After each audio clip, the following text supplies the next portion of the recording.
అందరికీ నమస్కారం. So 1 year back Joseph స్క్రిప్ట్తో వచ్చినప్పుడు ఫస్ట్ నుంచి ఏదైతే ఎనర్జీ మెయింటైన్ చేస్తూ ఉన్నామో, ఇది ఇలాగే కొట్టాలి అని అనుకున్నామో ఈ సిరీస్ అంటే, సో బేసిక్గా మనకి ఒక థియేటర్ రిలీజ్ అయిన సినిమాకి కలెక్షన్స్ రూపంలో ఒక కలెక్షన్స్ వస్తుంటే ఇంతమందికి రీచ్ అయింది అని తెలుస్తుంది. ఓటీటీలో ఏంటనంటే మనకి తెలియదు, అసలు వాళ్లే వచ్చి చెప్తే తప్ప, ఎవరో వచ్చి కంగ్రాచులేట్ చేస్తే తప్ప ఓకే ఈ కైండ్ ఆఫ్ ఆడియన్స్కి రీచ్ అయింది అది అని చెప్పి. ఫస్ట్ సినిమా కూడా ఇప్పుడు కలర్ ఫోటో కూడా ఓటీటీలో రిలీజ్ అయినప్పుడు ఒక లెవెల్ ఆఫ్ ఒక రిసెప్షన్ చూశాను నేను అందరి దగ్గర నుంచి. సో నాకు తెలిసి అప్పటి వరకు నాకు ఒక యాటిట్యూడ్ ఉండేది ఏంటనంటే, ఒక ఓటీటీలో రిలీజ్ అయిన సినిమాకి, ఒక చిన్న సినిమాకి ఈ లెవెల్ రీచ్ నాకు తెలిసి ఇంకెవరికి రాదు అది అని చెప్పేసి అనుకున్నాను. సో ఓకే అయిపోయింది, ఓకే మనం బాగా నోటెడ్ అయ్యాము అది అని చెప్పేసి అనుకున్నా. లాస్ట్ మంత్ మోగ్లీ షూట్ చేస్తున్నాము. మోగ్లీ షూట్ చేస్తుంటే ఒకడు పరిగెత్తుకుంటూ వచ్చాడు క్రౌడ్లోంచి. నేను అలా నుంచోనంటే, అన్నా ఏంటి మీరు చేస్తున్నారు ఇందులో విలన్ గాన్? కాదు తమ్ముడు నేను డైరెక్టర్. అన్నా నువ్వు డైరెక్షన్ కూడా చేస్తావా అన్నాడు. అప్పుడు అర్థమైంది, ఓకే ఆడు నన్ను ఎయిర్ యాక్టర్గానే గుర్తుపెట్టుకున్నాడు ఆడు. అన్న ఎయిర్లో నువ్వే కదా నా పిల్లలు కొట్టేది అని అన్నారు. అప్పుడు అర్థమైంది ఎయిర్ రీచ్ ఎంతవరకు వెళ్ళిందో, అనుకున్న దానికన్నా చాలా పెద్ద రీచ్ వెళ్ళింది అని చెప్పి.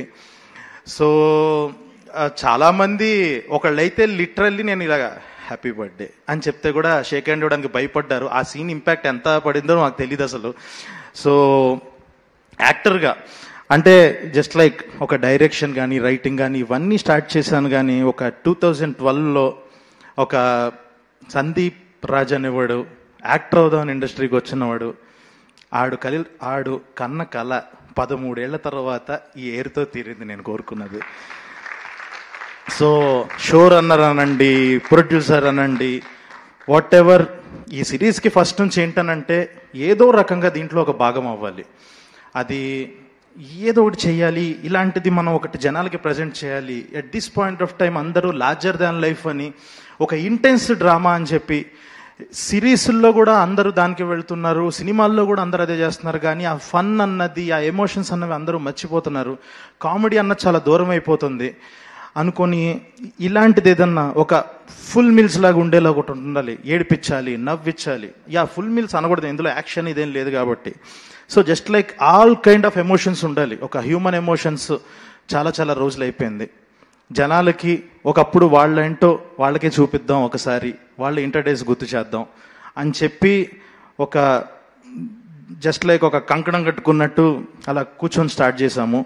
స్టార్ట్ చేసిన తర్వాత ఫస్ట్ నుంచి ఆ ప్రాసెస్లో కానీ అవి కానీ అంతమంది ఈ పిల్లలు మిషన్ ఇంపాసిబుల్లో యాక్ట్ చేసిన పిల్లలు ఫస్ట్ ఆఫ్ ఆల్ ఇంటర్ అనగానే జస్ట్ లైక్ ఒక ఆల్రెడీ యాక్టర్స్ని తీసుకొచ్చి క్లీన్ షేవులు చేసేసి అలా పెట్టకుండా డైరెక్ట్ ఇంటర్ చదివే పిల్లల్ని పెడదాము అని చెప్పేసి వీళ్ళ ముగ్గురుతో నేను మిషన్ ఇంపాసిబుల్ సినిమాలో యాక్ట్ చేసినప్పుడు నాకు వీళ్ళు ముగ్గురు తెగ నచ్చేశారు.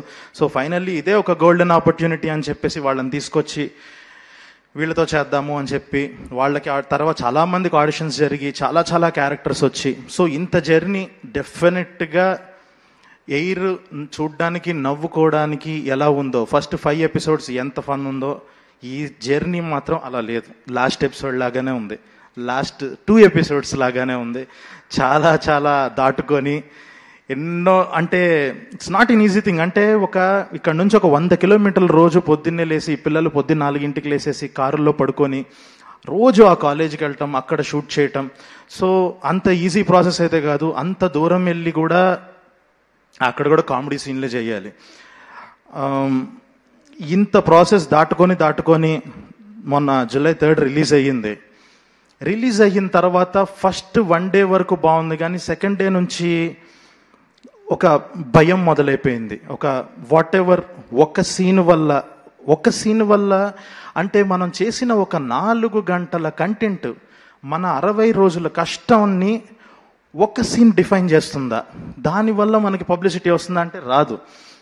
ఎయిర్ అన్నది ఎందుకు గుర్తుండాలి అని అంటే అందులో ఉన్న ఎమోషన్స్ని బట్టి, అందులో ఉన్న ఒక నెక్స్ట్ లెవెల్ పర్ఫార్మెన్సెస్ బట్టి గుర్తుండాలి, అందులో ఉన్న అద్భుతమైన మ్యూజిక్ని బట్టి గుర్తుండాలి అనుకున్నాం తప్ప ఒక సీన్ వచ్చేసి అన్నిటినీ తుడిచిపెట్టేస్తూ వేరే ఇంప్రెషన్ క్రియేట్ చేస్తుంది, ఒక కాంట్రవర్సీ క్రియేట్ చేస్తుంది అన్నది చాలా చాలా బాధేసింది. అంటే నాకు సడన్గా ఇప్పుడు 50 days అని అంటే 50 days ఆఫ్ రిలీజ్ అని అంటాం కన్నా నాకు పర్సనల్గా ఇది 50 days ఫర్ మై ట్రామా అన్న ఫీలింగ్ వచ్చింది. ఒక 2 days వణికిపోయాను నేను. ఎంత రాత్రి 3 లేచి నేను తమ్ముడు వాటేసుకొని ఏడ్చామో కూడా మాకు తెలుసు. అంత టెన్షన్ వచ్చేసింది ఆ టైంలో, ఏంటిది ఎటో వెళ్ళిపోతుంది అని చెప్పి. సో చాలామంది మా ఫ్రెండ్ అడిగాడు, ఏంటి భయపడ్డావా, ఏంటి భయపడుతున్నావా, అది ఇది అని అంటే నేను ఒకటే మాట అడిగాను, ఎప్పుడు నువ్వు లాస్ట్ టైం ఒక ఇన్స్టాగ్రామ్లో రీల్స్ ఇలా స్క్రోల్ చేస్తుంటే ప్రతి 2వ రీల్లోనూ ఒకటే కంటెంట్ వస్తుంది, నువ్వు ఎప్పుడన్నా అబ్జర్వ్ చేసావా? ఒక బాత్రూమ్ బయట కూర్చొని ఏడుస్తున్న వ్యక్తి వీడియోనే వస్తుంది నీకు, ఇంకొక చాట 3 కుర్రాళ్ళు అమాయకపు ఫేసెసే వస్తున్నాయి. ఇవి తప్ప నువ్వు ఇంక వేరే కంటెంట్ ఏదైనా చూసావా? ఒక 3-4 రోజులు, ఒక వారం రోజుల దాకా ఎయిర్ తప్ప ఇన్స్టాగ్రామ్లో ఇంక ఏమీ కనపడలా, సోషల్ మీడియాలో అది తప్ప ఇంకేం కనపడలా. ఇన్ని ఎమోషన్స్ ఇస్తున్న ఒక సిరీస్ సక్సెస్ మీట్ కూడా అవ్వలేదంటే భయపడ్డావనే అర్థం. భయపడ్డాం, తగ్గుండాలి, ఒక చిన్న తప్పు జరిగింది అని చెప్పి తర్వాత అందరికీ సారీ చెప్పాం. ఒక పెద్ద దెబ్బ తగిలి దాని నుంచి ఎలా బయటపడాలి అనుకుంటున్న టైంలో నా లైఫ్లో నేను ఎప్పుడు అలాంటిది ఎక్స్పెక్ట్ చేయలేదు. కార్లో వెళ్తుంటే వెనకాల బైక్ల మీద చేసి హాయ్ అన్న హాయ్ అన్న హాయ్ అన్న అని చెప్పి కారా సెల్ఫీ దిగుతారని నేను ఎప్పుడు అనుకోలేదు. సో ఆడియన్స్ అందరు వచ్చి ఒక 100 మంది ఒక చోట తగిలిన దెబ్బకి ఆయింట్మెంట్ రాసి ఫైనల్గా ఆ దెబ్బని మాంచి నన్ను ఇక్కడ నుంచోబెట్టింది. అంత లవ్ నేను ఎప్పుడు ఎక్స్పెక్ట్ చేయలేదు. సో కొన్ని అవుతుంటాయి, మిస్ఫైర్లు అవుతుంటాయి, అది అవుతుంటాయి, కానీ ఇట్స్ ఎ గ్రేటెస్ట్ లెసన్. ఎలా అయితే ఒక 3 పిల్లలు లాస్ట్కి ఎవాల్వ్ అయ్యారో ఒక టీం మొత్తం ఎవాల్వ్ అయిన సిరీస్ ఇది.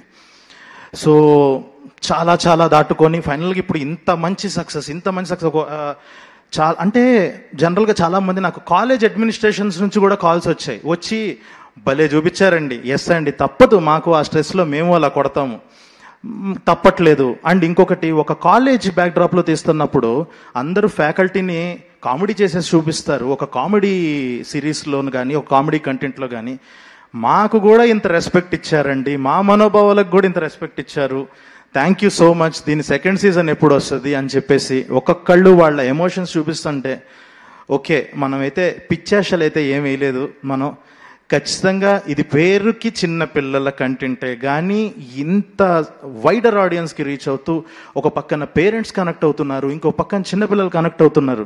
అంటే ఇప్పుడున్న ఫిలిం మేకర్స్కి 16-17 ఏజ్ గ్రూప్లో ఉన్న ఆడియన్స్కి రీచ్ అవ్వడం చాలా కష్టం, స్టార్స్ మాత్రమే రీచ్ అయ్యే స్పేస్ అది. కానీ ఇలాంటి ఒక కంటెంట్ చాలామంది పిల్లలు ఓన్ చేసుకొని మా బయోపిక్ తీశారు, అసలు మమ్మల్ని చూసినట్టుంది అని చెప్పి. మొన్న అయితే కొంతమంది గ్రూప్ ఆఫ్ గర్ల్స్ ఒకటి, నేను గుడి దగ్గరికి వెళ్తే అదేంటండి మా రోషన్ అలా కొట్టారు, మేము చాలా హర్ట్ అయ్యాం సార్ అన్నారు ఒక 20 మంది వచ్చి. అప్పుడు రియలైజ్ అయ్యా అనమాట, ఒక విషయం రియలైజ్ అయ్యింది ఏంటంటే ఈ సంవత్సరం 2 యాక్టర్లు వాళ్ళని కొట్టాడు, టార్చర్ పెట్టారు, 2కి కలిసి వచ్చింది. సో ఎవరన్నా యాక్టర్లు వాళ్ళకి కలిసి రావాలంటే ఈయన కొట్టండి స్క్రీన్ మీద. సో వీళ్ళ 3తో జర్నీ ఎవ్రీవన్. సో నాకు ఎందుకు ఇక్కడే వీళ్ళందరినీ పొగిడేసి, ఎందుకనంటే జనరల్గా సినిమా మొత్తం అయిపోయాక ఒక సక్సెస్ మీట్లో ఇదే మనందరం కలిసేది లాస్ట్ అని చెప్పేసి అందరూ ఒకళ్ళనొకళ్ళు పొగిడేస్తారు. నాకు తెలుసు కాబట్టి నేను పొగడట్లేదు. ఎందుకనంటే ఇప్పుడు వర్షాల్లో చూశారు, వర్షాకాలంలో ఈ కంటెంట్ అంతా చూసి మాది ఇంత తీసుకున్నారు కదా, నెక్స్ట్ సమ్మరు ఒక పక్కన పెద్ది వస్తుంది, ప్యారడైస్ వస్తుంది, వాళ్ళతో పాటు తర్వాత ఒక వారము ఒక 15-20 రోజుల తర్వాత 3 పిల్లలు మళ్ళీ వస్తారు, మీరు చూసిన 3 పిల్లలు. ఈసారి ఇంకా లార్జెస్ట్ స్కేర్ ఎమోషన్స్లో మీ లైఫ్ని, ఈసారి 2nd ఇయర్లో మీ లైఫ్ని ఇంకా ఇంకా ఇంకా చాలా చాలా వాల్యూస్ని అద్భుతంగా ఖచ్చితంగా చూపిస్తాము. చాలా అద్భుతంగా ఉండబోతుంది 2nd సీజన్. ఎయిర్ 2 అదిరిపోద్ది, పక్కా చెప్తున్నాను అది. సో ఇందాక అన్నట్టు వీళ్ళని పిల్లలుగా మిషన్ ఇంపాసిబుల్లో చూసి ఇప్పుడు పెద్దయ్యాక మళ్ళీ చేస్తారంటే నెక్స్ట్ ఇయరే మళ్ళీ మనందరికీ పని పడింది. డిసెంబర్ ఆ టైం నుంచి మొదలుపెట్టి. సో ఫైనల్గా థ్యాంక్ యూ సో మచ్. ఇంకా ఇంకొక టీం వెయిట్ చేస్తున్నారు. ఫస్ట్ ఆఫ్ ఆల్ అందరికీ కంగ్రాచులేషన్స్ మనందరికీ. సో లాస్ట్ ఒక్కటి, ఈ సిరీస్ మొత్తంలో నేను చేసిన తప్పు ఒకటి చెప్తాను. ఒక తప్పు ఏంటి అని అంటే, జనరల్గా మాకు నాని అన్న అంటే చాలా ఇన్స్పిరేషన్, అది చాలా ఫస్ట్ నుంచి చాయ్ బిస్కెట్లో జాయిన్ అయిన దగ్గర నుంచి నాని అన్న చాలా ఇన్స్పిరేషన్ అని తీసుకొని ఉన్నాం. ఒక మాట ఎయిర్ సక్సెస్ చూశాక ఒక మాట అనిపించింది ఏంటంటే, నాని అన్నలాగా నేను కూడా కోర్టు సినిమా బాగోకపోతే నా హిట్ 3 చూడొద్దు అని అన్నట్టు మోగ్లీ గురించి కూడా మాట చెప్పేసి ఏరు బాగోకపోతే నా మోగ్లీ చూడొద్దు అన్న స్టేట్మెంట్ పాస్ చేసి ఉండాల్సింది. ఈ లెవెల్ ఇది హిట్ అయింది. So thank you so much ఇంత ఆదరిస్తున్నందుకు. సో నెక్స్ట్ వీక్ మళ్ళీ నేనే వచ్చి ఇలా నుంచొని మాట్లాడతా వేరే ఈవెంట్లో. ఈసారి మోగ్లీ అప్పుడు కలుద్దాం. Thank you so much. And finally అందరికీ చాలా చాలా చాలా పెద్ద కంగ్రాచులేషన్స్ ఈటీవీ టీమ్కి.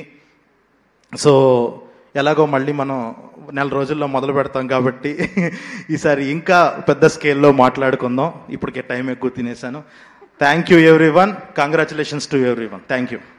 థ్యాంక్ యూ సందీప్ గారు. Thank you so much. Yes, అందరూ మాట్లాడేసాం కదా మనం. Thank you once again. Congratulations for 50 days. మేము వెయిట్ చేస్తూ ఉంటామండి 2 కోసం. దానికంటే ముందు మిమ్మల్ని వేరే వేదిక మీద ఎలాగో కలుస్తున్నాం.